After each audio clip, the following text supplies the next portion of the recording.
All right, guys. Good morning, good evening, wherever you're from.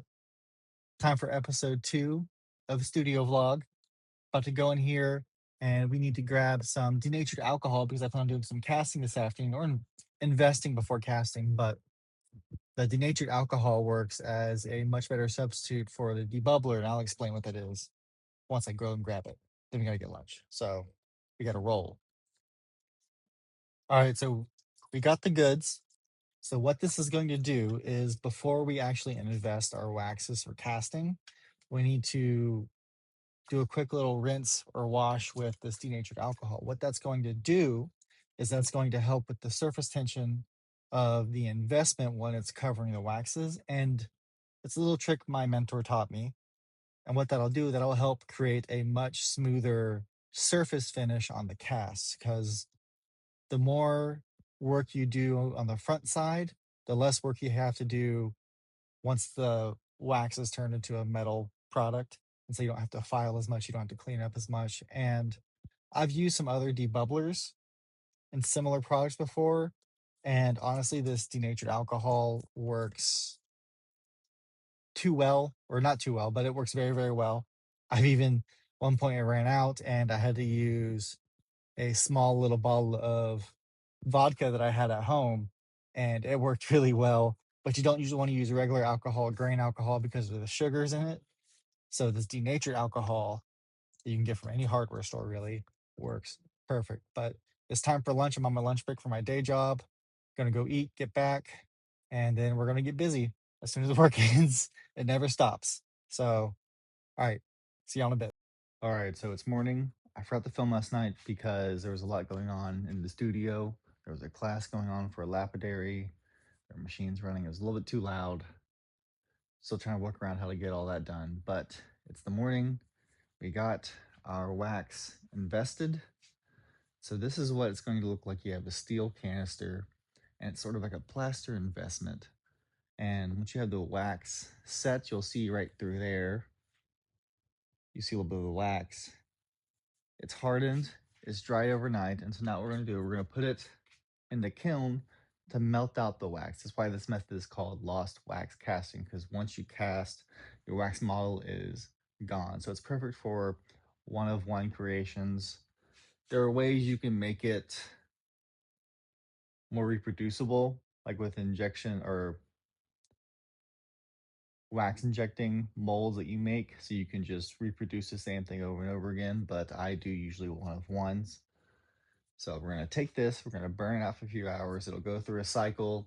This is controlled by another piece of equipment that'll actually control the temperature over the course of 8 hours or so. And it needs to go, you can just set it to one temperature, but it's better to go through a process steps that are predefined. And so by the time we get to come back this afternoon, we'll be ready to pour our silver into this mold. We'll take it from here to this vacuum caster, and then we'll have ourselves a ring. Need to be cleaned up, but it'll be ready. In here.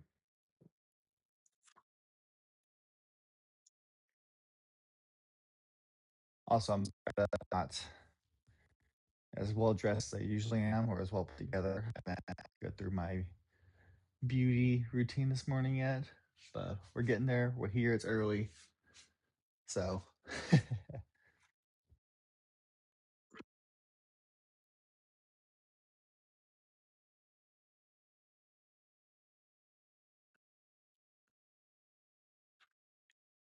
this turned on.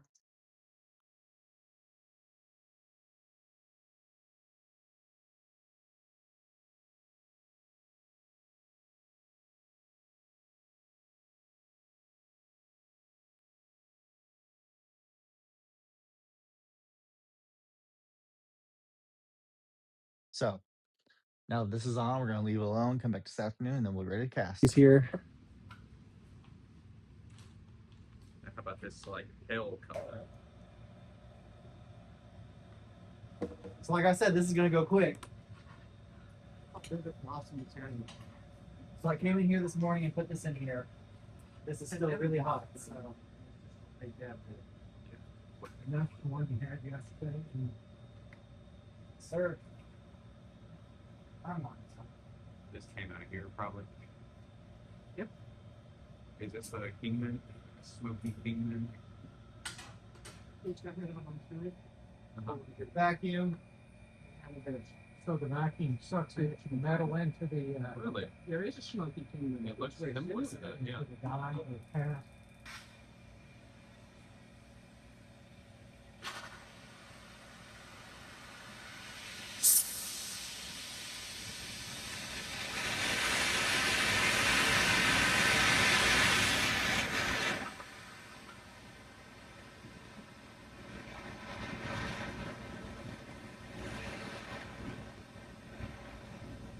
You don't want that separation at the end. There we go. This turns all the way up. There we go. This. I had one to do. Now what is that? Hurry.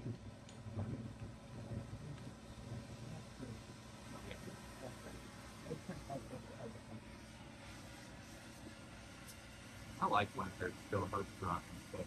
I Some do people too. I like the blue one. I like the cabin for like the things like all of it. So this gets hot really, really fast. And that was the previous one that didn't turn out the way you wanted it, so you're remelting it? No, this is just the sprue from a previous cast. Okay. So it's the excess. It's weird. Yeah. Okay. The second on the line.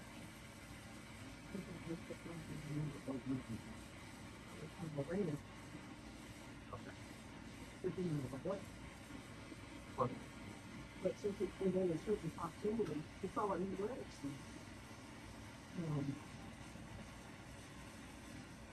See, that's nice.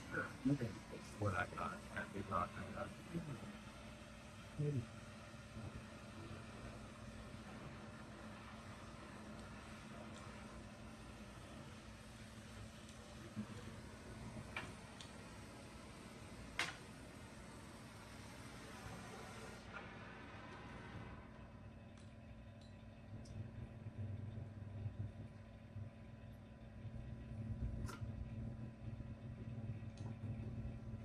Give that a second.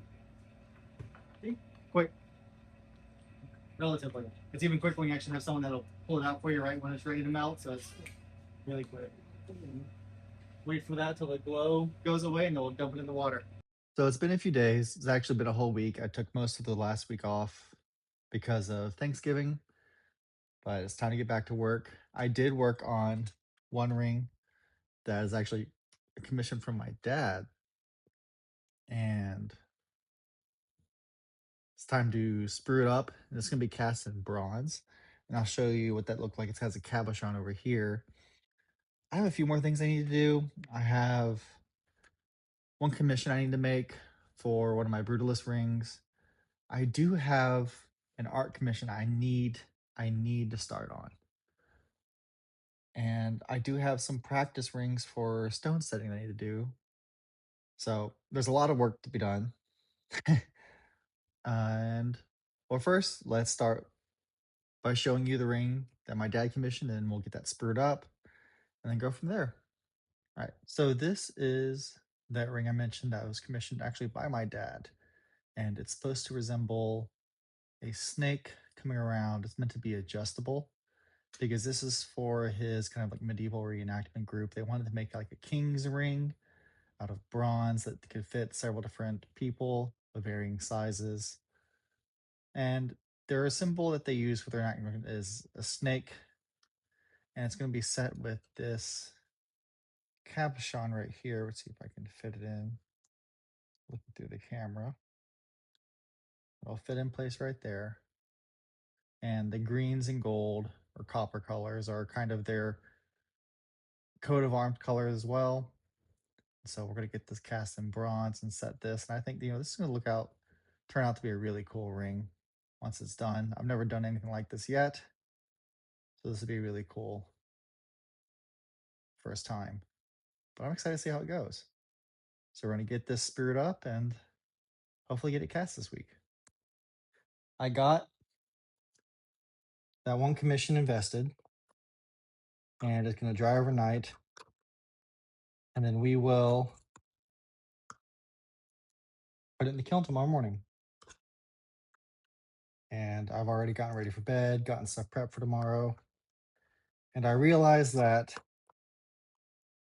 I haven't done much artwork on my channel yet. I know my channel is still relatively new. I only have 2 videos posted, 3 once this one goes up. But I do love my art, and it is a part of my business. And I promised myself that I would, in fact, paint tonight. So, gotta think about it for a second. You guys are gonna sit here and hang out with me while I paint and kind of think. First, I've got to cover this up.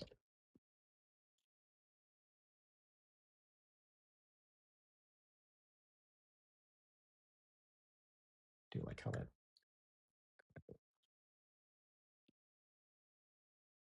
out there?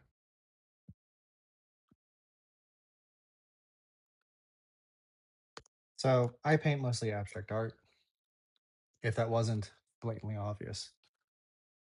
But I started painting abstract art when I graduated from grad school.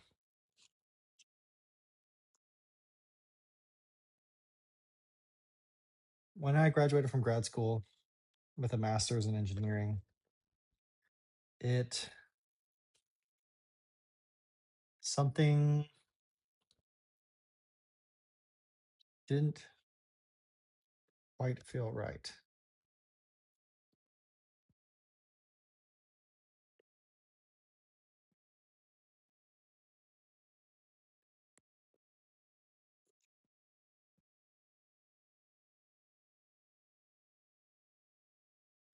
And so I wanted to experiment with imperfectionism. I found myself basically stepping away from doing stuff, or even just refusing to do something all to begin with, because it wouldn't be perfect. And so I, kind of on a whim, started painting abstract art.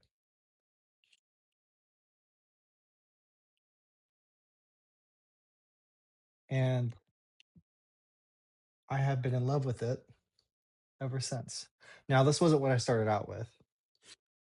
I started out with literally, okay, the way my mind worked is I started out with the most basic form that I could think of. And that was narrowing down my options to literally just black as my paint. And so I would literally, for hours, paint just black strokes on white paper, anything that I could find that was cheap, really.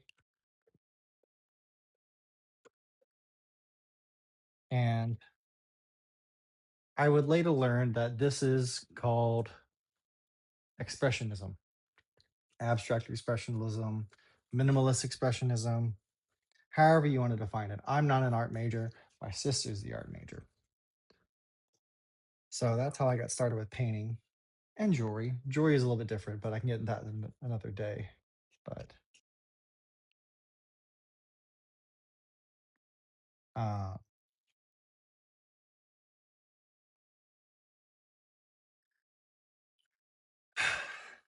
and it just kind of devolved from there. And I learned that I gravitated towards, I guess is a better way to say it, really bold, almost too bold sometimes, color palettes.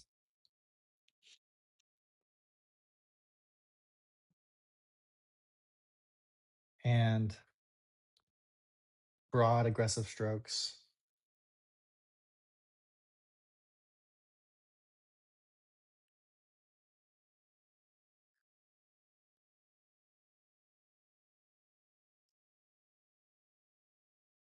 Man, it's cold in my apartment. The temperature of my apartment is affecting the viscosity of my paint, of all things. On the back, I just do it this way. There we go. That's what I want. What was I saying? Sorry, I got sidetracked. But yeah, so these broad, expressive colors fit more with my personality.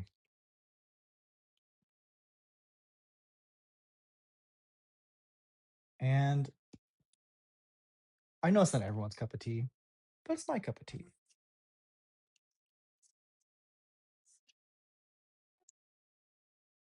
My only thing is I can draw. Can you tell I'm from the South?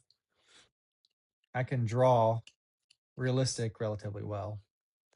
Painting, however, I have not gotten to that point. Mostly because my patience. One of the other reasons that I love abstract is that I can come back to it. I can stop and start as many times as I want without really losing the flow. Does that make sense? Maybe not, but when it comes to abstract, I found that I have a working time of roughly 15 to 30 minutes sometimes, varying.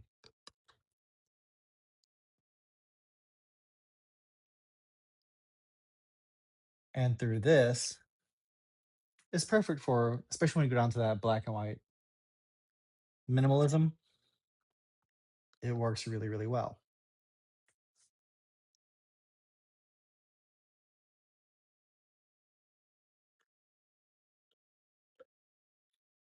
So I've kept up with it, started posting online on Instagram, and some people started liking my work. Not everyone, again, not everyone's cup of tea, but it's a continuing craft and a skill that I continue to develop. And it is a part of my business. Now, the reason for that is mostly content. I have trouble sticking with content in a way that is meaningful and consistent. And I've always wanted to combine the two, my art and my jewelry. And I've realized that's kind of a business faux pas, but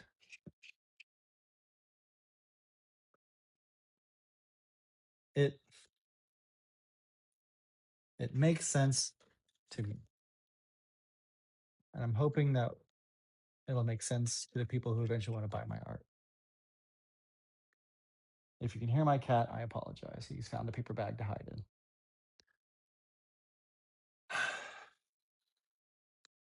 But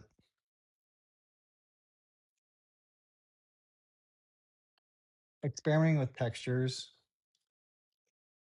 as a way to express myself, especially with painting, has been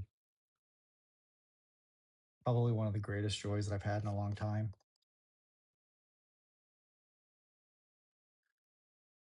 It's a lot to look at. I realize that. But it makes me happy. And it makes, I've had more than one person describe it as beautiful. And honestly, that's enough for me. Now, this one is a big work in progress. But I told like I said earlier, I told myself I was going to paint tonight, so I am. but I have a painting commission that I need to start on. But unlike my jewelry, I have a weird thing with my art where I don't like starting a new piece until I finish the one that I'm on. With jewelry, I can have multiple pieces lined up and swap and go from different pieces that I'm carving or polishing in different stages. But with painting, it's a little bit different where sometimes, not sometimes, a lot of times, as soon as I take the painting off of the easel, it no longer exists in my head. And if you can't tell, I'm very ADHD. And so if I can't see it, it doesn't exist. And so it becomes a problem with finishing the paintings later. Because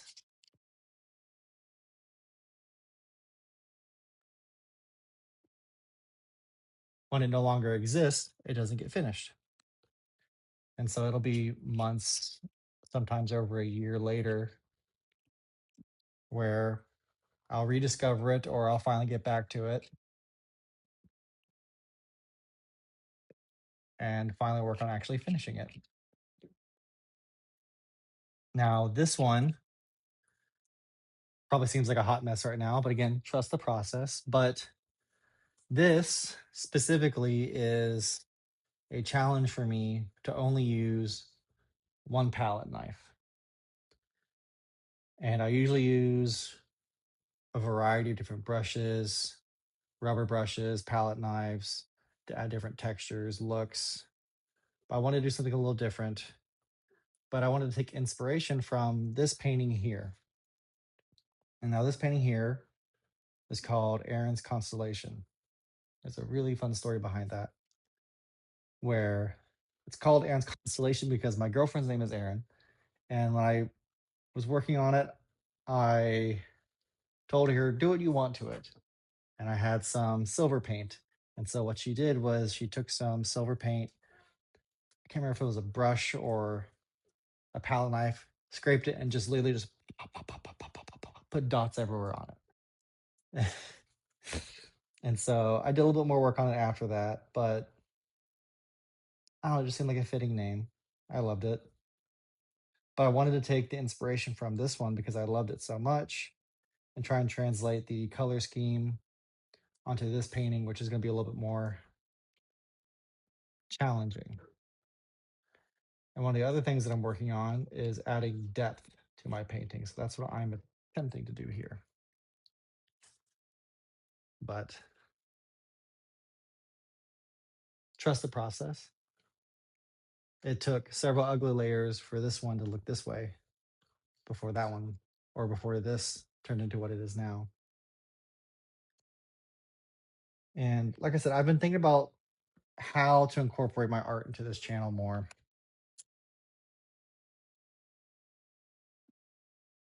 And one of the ways, outside of doing videos like this, sorry, I use acrylic paint, so I have to scrape it off. I can't reuse it like oil paint. And I'm done with it. And I never know how much paint I'm going to need, so I always add too much. That's a problem. But I've had a few people tell me on some long form videos that the way I paint my minimalist paintings is very soothing. So I thought about posting some videos here on YouTube, on different social media platforms, where it's just me painting my black and white paintings, my minimalist abstractism, expressionism, no words, just the sound of the brush on paper or canvas. So I'm going to toy around with that. I think one of my videos after this one, is going to be one like that. I have one on my camera roll already that I can work with. But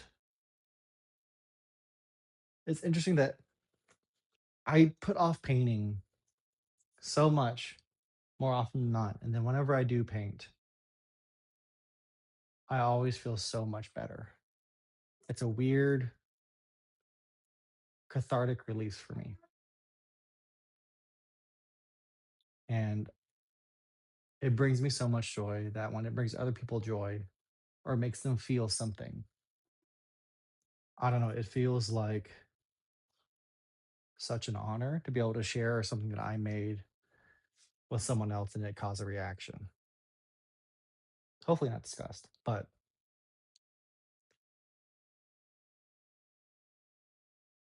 even now, I know this is not finished, but I can feel the tension in my shoulders releasing.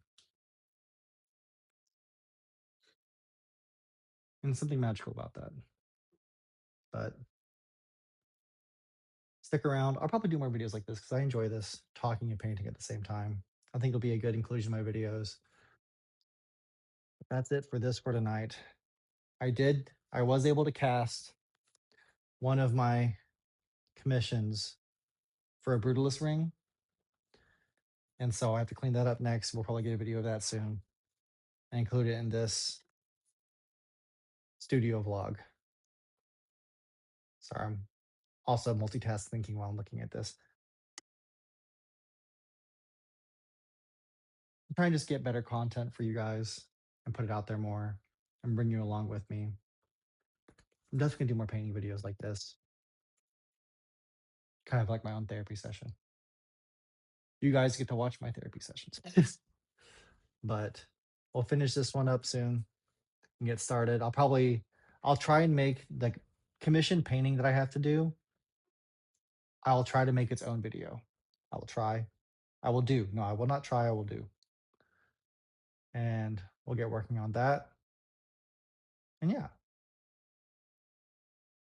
on to the next thing. All right, so we've gotten a lot done. We got some casting done. You've seen me work on some paintings, but we have even more to do. I have a lot of plans and ideas for incorporating my art more into this channel on top of my jewelry. I know one thing I need to work on is including y'all more in the process of me actually making my jewelry and my thought process and how I design it, not just the casting and showing you the finished product. This is a learning process. So I appreciate y'all for being patient, but I know that is something I need to work on. I have a few commissions I need to do, both art and jewelry, and going to work on getting y'all more incorporated into that, hopefully making one-off videos for each little project, learning as we go. But like I said, still got a lot of work to do. I appreciate y'all for being here. If you enjoyed this video, please like and subscribe, just like everyone else asks. I know, but it does help.